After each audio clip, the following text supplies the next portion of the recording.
This business model will be what revives boxing because it gives you a chance to showcase your ability. It gives the guy who's a no name a chance right now, not tomorrow, not after he knocks out a money guy, but today. He can fight right now. He can make money as long as you can really fight. As long as you want to fight, you can fight, and you're a spectacle. We're going to give you the views and the eyes that you need, even if you don't know nobody. All right, that's the way it goes.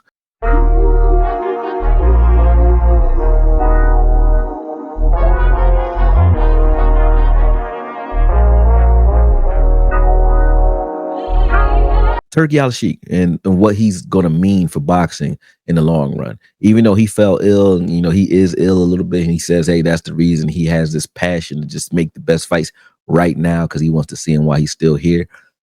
He is a mortal man, right? But long after he's gone, I think the impact that he's having on boxing is creating a trend that's going to carry long after he's gone. So his legacy, I think, will be here long after all of us are gone, just like I think Emmanuel Stewart's is today as well, that Crunk legacy, right? But the reason I speak to that is I'm a promoter here in Philly. A lot of people don't know that because I don't know what it is. Like the way I am, I don't promote a lot of things, even though I'm a promoter. I don't promote the things that I'm doing in different disciplines. Like if I'm talking about football, I don't usually bring up the boxing channel, and I probably should. I actually have a YouTube channel for football called Akoye Media. People can watch that if you're interested in football analysis and breakdowns. But while I'm on that channel, I don't talk about boxing. And when I'm off of both, I'm on Twitter talking about something else, but I don't talk about the fights that I'm promoting. People in Philadelphia know, but people in Philadelphia don't know I do these things. Get what I'm saying? So just very strange that way. I don't know why, but I need to start cross promoting everything that I do for sure. But here we go. When you're looking at what I do in Philadelphia, I said I wanted to get into promoting because the business of boxing, I know other promoters might get upset when I say this, but just like I am with content, I really don't care, right? The business of boxing in Philadelphia was broken. There's a lot of promoters who are using tickets to sell the fights, meaning they will give their fighters tickets to sell, and that's how they sell at the show, meaning their show is only as good as the fighters who sell the tickets manually in Philadelphia. I'm talking about club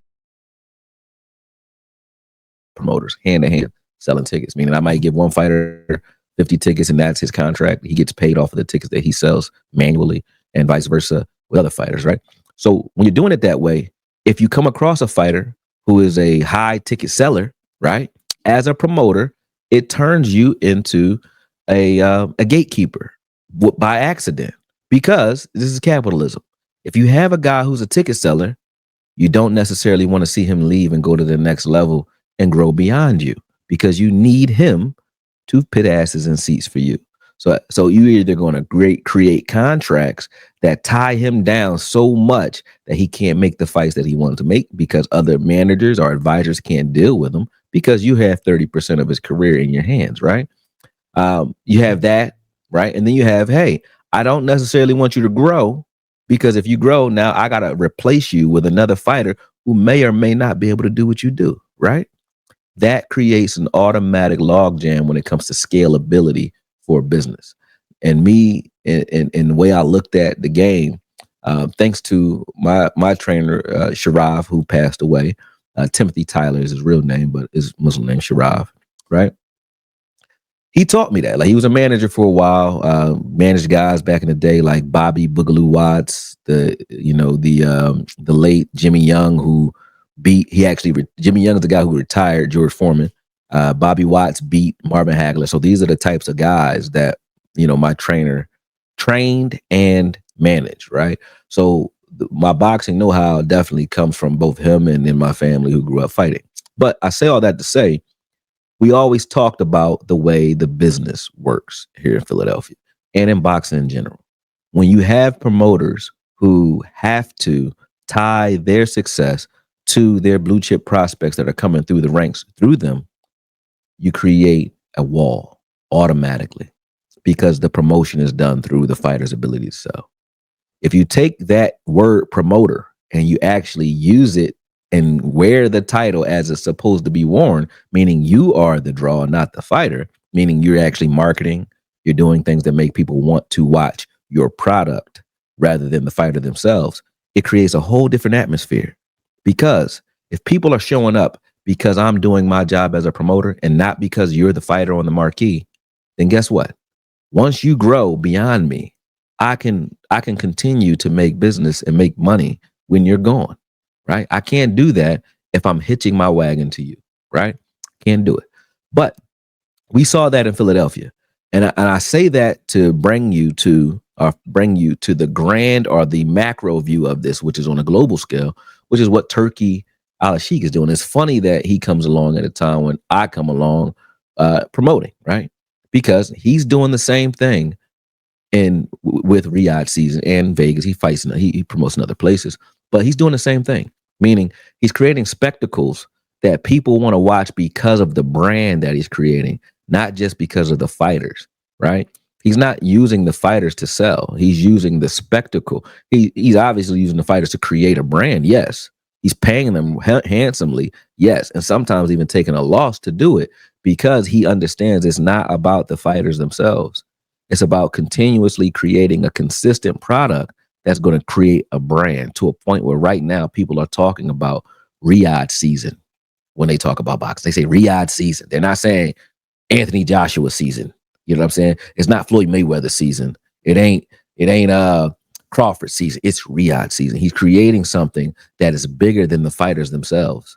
Meaning, once that product is fully established, which is still growing, but once it's fully established, you'll have a spectacle that allows the fighters to grow by just sheer means of your own demographic, not the demographic they're bringing to you, but the one that you already have cultivated. Now, when you bring that or couple that with their own demographic and their following, it only grows because when they bring their following to you, they leave with it. Plus, they leave with something, some of what you already had, right, and some of what you brought to the table. So now they have it behooves a fighter to want to fight on your cards because they're going to get more visibility. It behooves a fighter who can't sell tickets to fight on your cards because now he's going to get that visibility. He doesn't have to sell tickets. That means he can make a card that just means it's a compelling fight to be had, even though this guy can't sell one ticket. Nobody knows his name. He could be the Clubber Lane or the Damian Anderson of today, right? Can't sell one ticket. Doesn't matter. Why? Because he already has a built-in cultivated demographic that will watch whatever he does anyway, right? He just need good fights. When you base your business model that way, I can already tell you, it pisses a lot of people off, number one. But in Turki's case, it's a little different because the promoters all have to work together under him because he has an unlimited budget, which is great. I wish I had that. But it pisses a lot of promoters off because it creates an influencer marketing strategy, right, or style, where again, fighters will want to fight for you. Why? Because you're not hitting them with exclusive contracts where they're stuck with you. They can fight for you. They can go fight for somebody else. They can come back and fight for you. And it creates a relationship where we're doing good business. That the old boxing model disrespects and disregards the principles of good business. The principles of good business is every party, be a good middleman and make sure every party in the business transaction leaves happy as can be. That doesn't mean happy as hell, but happy as we all can be. That's what negotiation is. Hey, you get something, you're going to compromise on something, right? I'm compromising on something, but we're all going to leave as happy as we can be. Nobody's going to feel cheated here, right? You don't feel cheated when you do business with a Turki Alalshikh. Why? He's going to pay you what you ask for. And all he's asking is that you come as your best and give your best, right? And it's the same. And now fighters want to come fight for a promoter like that. Why? Because they know they can come and do what they do best, get paid like they're supposed to get paid, but they can also leave and do whatever the hell they want to do after that, right? You can't do that when you have a promoter that's saying, hey, I don't want to say, but Bob Arum, Top Rank, he said, hey, you can't fight those guys over at PBC. Guys over at PBC say, hey, you can't fight those guys over at Golden Boy. Guys over at Golden Boy say, hey, you can't fight those guys over at Matchroom because we don't get along and we're not going to make enough money and we're going to fight about who gets the lion's share, who's the A side, who gets the. You have all these cold wars that go on in boxing, and that hurts the fan and it hurts the product because people who've been begging to watch certain fighters, they have to wait 5-10 years, not just because the promoters don't like each other, but they have to wait 5-10 years because the promoters have to wait for both of those fighters to become a real draw so that they actually can make the money that they have to put out to pay the fighters. Because if you don't understand the business is, a fighter has a purse that's bidded on, right? Meaning promoters can say, hey, you know, they can go to a bank, they can go to a governing body, they can go to a city, they can go to a municipal, they can go to anybody who has the money, right? And say, hey, we can bid this out. Who wants to pay or invest in these fighters? I think of you think of I think of the Thriller Manila. Don King went to the president in Zaire. I think it was Zaire, right? Don't quote me because I don't really remember. But I know he went to the pres. I think it's Zaire, right? And he asked him to put up the money for the fight, right? Meaning, can you pay George Foreman and can you pay Ali what they're asking for? And we'll throw the fight here and give you a lot of publicity. You know, you get a lot of tourism, you get a lot of things out of it. Boom. That's what people generally do. Well, if they're doing that and you're not a draw, that's a hell of a ask, right? It's not when you have a situation where, again, you're creating a spectacle where there's an automatic ploy for the fight, and then you have a promoter in Turk who has an unlimited budget, right? That style of promoting is going to change boxing forever because it's treating boxing as a real business and not as a shyster, undercutting BS spectacle. And that's what it was business wise. The business product was a mirror. The product on the in the ring was a mirror of the underlying business practices. I mean, there was a lot of shade going on.